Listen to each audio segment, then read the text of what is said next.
So the whole Henry Cavill thing, I was super pissed with.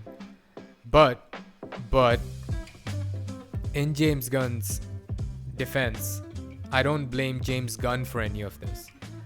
I saw that a lot of people were like hating on James Gunn for not including Henry Cavill into this, and even like to the point where James Gunn had to release like a statement where he was like, "Hey guys, I've never felt like." I mean, James Gunn has been in like some crazy criticism. He's been fired and rehired and all this crazy shit. But this was the one time where it felt like he got so much like fan vitriol where he was like actually hurt, and he released a statement where like, hey guys, I never expected so many fans to like be this pissed, but you know, we're just gonna keep on carrying on with our vision, and we're not gonna like listen to fans that much to the point where they're just pissed about some like one aspect, but we're trying to build the whole universe. And but yeah, but you know, like I love James Gunn, and we talked about this in the news pod that we did about James Gunn, but I'll just briefly highlight some of the things I said about James Gunn then as well, where it was like everything he's done, it's been amazing, especially when it comes to superheroes. Super was awesome, obviously, but like the Guardians movies was obviously awesome. Everybody loved that, and I didn't even expect it, but the Suicide Squad movie is probably my favorite DCEU movie. Where I mean, I have a soft spot for the whole Snyderverse, but James Gunn has now consistently been able to make like amazing stories with like amazing characters, and he's like, he makes you feel like a lot of emotion for like and like care for random ass obscure characters that you never thought you would care for, and I think that's awesome. Like I was like the whole Suicide Squad movie, like from beginning to end, it was like I was amazed by how he took like such random ass characters, and he made me care like about all of them by the end of it, and it was amazing. So I was super happy with not like with him not just being hired to like make another movie for DC, but being in charge of the entire vision, like how to plan it and like all these movies, and how to get different directors to buy into all this stuff the way Marvel has done. And also like you can always tell that he's never cynical about any of this. He has great respect for all these characters, and I think the way he's gone about random characters, I think he's gonna give way more respect to like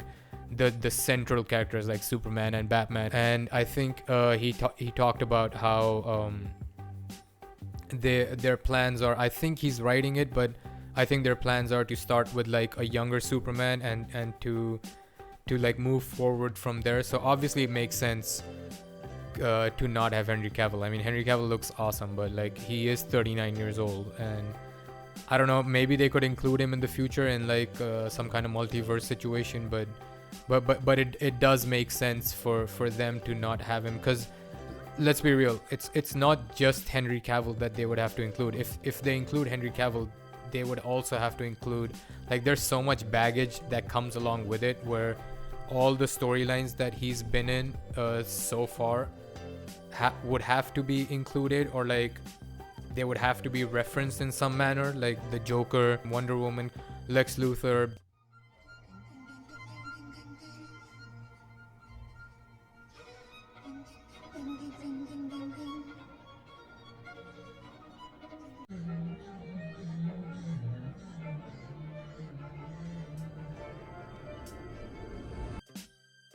So I don't know. it makes sense for them to just say, hey, you know what, we're just gonna scrap everything and we're just gonna start fresh, and this is no longer the DCEU, this is gonna be the DCU timeline, and this is gonna be our thing. And also just a quick shout out to Mawata K, I hope I'm pronouncing that correctly. We had a great conversation on I think it was a James Gunn highlight, where he perfectly highlighted what fans of the DC universe want best from him, and I'll show the quote, but I'll read it out as it is as well. And he wrote, "Our hope is that Gunn will bring a coherent plan to the shared universe, but also he won't mold every film in his image." And I think that's like the best way to say that. So I'm glad to see where he goes with all this, but I do not want to see fucking Superboy, Adventures of Superboy. If you're gonna do a younger Superman, let's not make him like 16, 20-year-old Superman.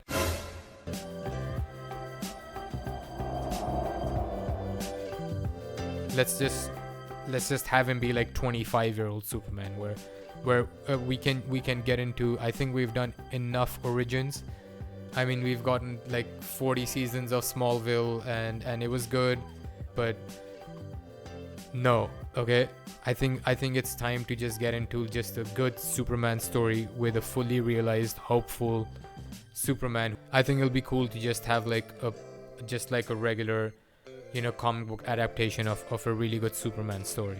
That's all I want from him. But other than that, just let's not make him like a kid. That's all I don't want. Even if you want to like tap into his origins because it's a new Superman, you can do it a little bit here and there. But let's just do like an established Superman who maybe is new to Metropolis and meets Lex Luthor. You know, maybe have Metallo in it, or like, I don't know, Bizarro, I'm guessing might be later on. But yeah, man, that's about it for Henry Cavill, James Gunn. Just a small message to DC Warners.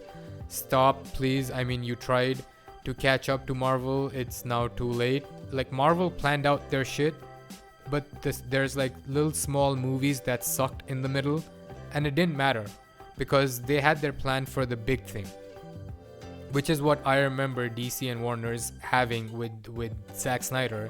I mean, I remember I think Kevin Smith spoke about this after the Justice League, that Justice League, the first Justice League, was supposed to be the first of a Justice League trilogy that Zack Snyder would continue with. So he would do like a trilogy of the Man of Steel, BVS, and Justice League Part 1 it was supposed to be, and then it would go on into a trilogy of Justice League with, I think, Darkseid winning in the middle and all that stuff. And I think he saw like Jim Lee, the comic book artist, had already storyboarded all that stuff, and he had seen it. They saw Jim Lee breakdown boards for all 3 Justice League movies. First movie, the fucking boom tube opened up, and they saw Darkseid, and Darkseid saw them. Justice League 2 was going cosmic as they take the fight to Apocalypse. The third movie was 2 ends poorly, like Empire Strikes Back or Infinity War. So they go to space and get fucking defeated, and Darkseid goes to Earth and levels it. So the vision that Batman had in Batman v Superman, where he saw the fucking scorched earth and parademons and all that shit, that was going to be the entire third movie. The hero's last stand against Darkseid and the forces of Apocalypse. Holy fuck. I really feel like, hearing what I heard, we might have missed something. Might have missed something big. There was a vision. It was planned out. They had a beat where he saw it. Like, Jim Lee drew it out. And that was an epic vision. But, you know, they were like, look, I was there for it. It was like powerful stuff. And it's just so weird that they would have all these plans, and it's understandable that you may not want to go in that direction at some point, but every single thing that they did right after Batman v Superman, it was like fan reaction. It was everything like, oh, fans hated it, so we gotta panic, and now we're gonna totally edit Suicide Squad, and then we're gonna totally do this, and then we're gonna completely change the tone of Justice League, and then we're gonna scrap this, and then we're gonna try this, and then we're gonna try that. And it's like, why not just stick to your guns? You know, we don't have to scrap everything, and we don't have to make fans completely confused with this whole, like, what are we even supposed to relate, like, what are we even supposed to get attached to anymore?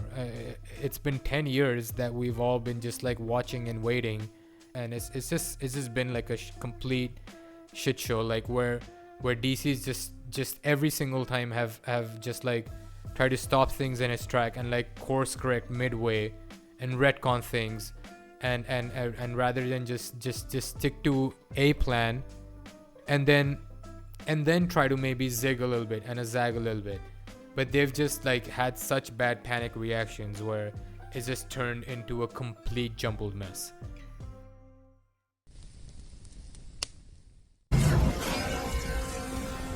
Not impressed.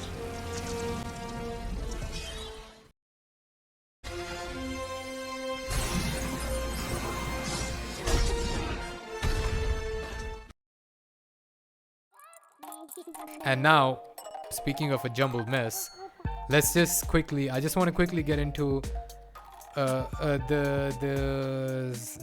DC timeline, which is the weirdest, the most confusing timeline to follow.